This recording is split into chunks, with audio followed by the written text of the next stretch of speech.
Здравейте и добре дошли във втория ден от пътешествието из Велико Търново. Днес ще посетя две любими локации в близост до старопрестолната столица.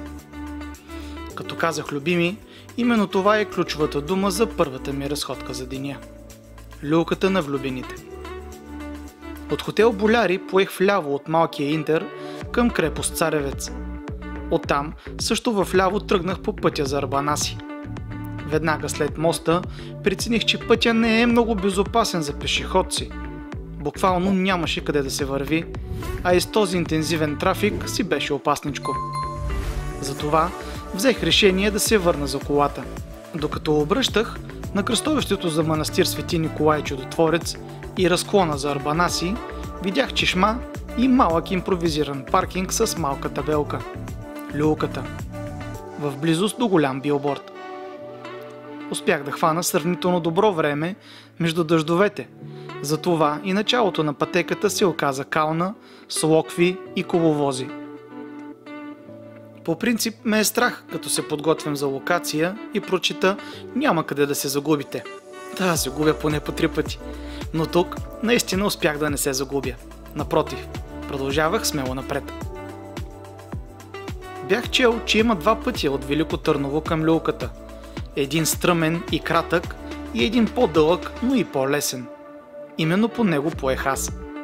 По-стръмния явно от към страната на Велико Търново, а аз тръгнах от страната на манастир Свети Николай Чудотворец. В първите няколко минути вървях по широк път в гората, след което излязох на открито. После отново влязах в гората и пътеката започна да се стеснява. На всеки разклон и завой имаше указателна табела. Пътеката по едно време буквално се стесни до пътека в храстите, но си проправих път и продължих напред.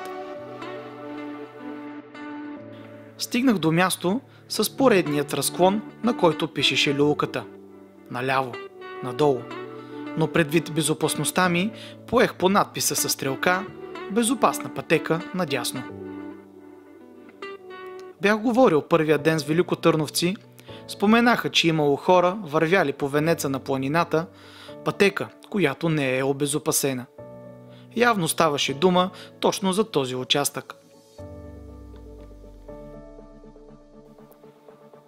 Продължих навътре, успоредно по опасната част на пътеката. За общо около 20-25 минути стигнах до люлката. Гледката е впечатляваща.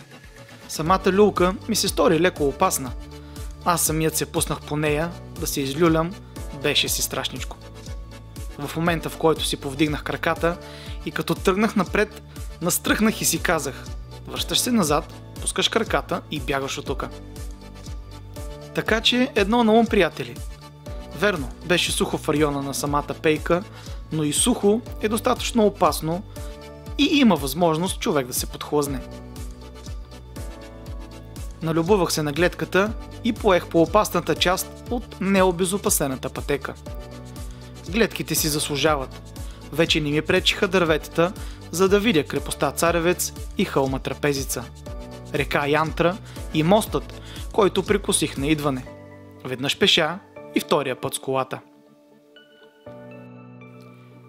Мястото е наистина уникално само по себе си, но внимавайте, като се оглеждате настрани. Като решите да се любувате на внушителната красота на района, спрете и не се движете. Така, за още около 25 минути се върнах до колата и написах на навигацията да ме отведе до Хотнишкият водопад. Втората локация за деня. Тук също се оказа лесно. Буквално за 30 минути шофиране и 22 км след Велико Търново се оказах в село Хотница. Пътя минава и покрай разклона за Преображенският манастир.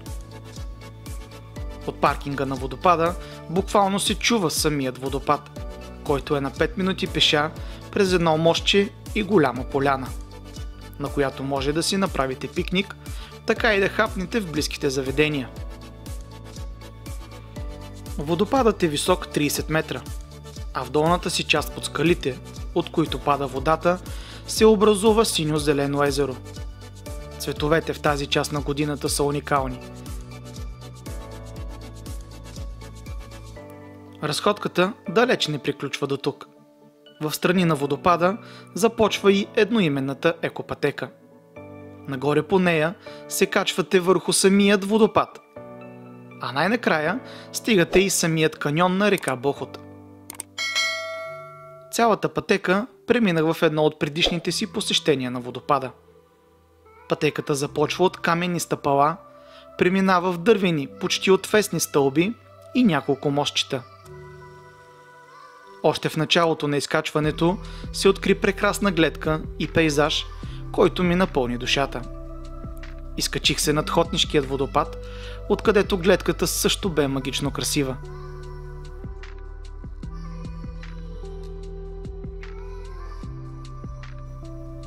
Последва един много тесен участък между скалите, още няколко стъпала и страхотен зигзагообразен мост. Така достигнах и до втория от Хотнишките водопади, със страхотно вирче. Продължих по пътеката и застанах над водопада. Кажете ми сега, това вирче, макар и с малко въображение, не ви ли прилича на картата на България? Или наистина прилича, или слънцето вече ме е хванало. Голяма красота.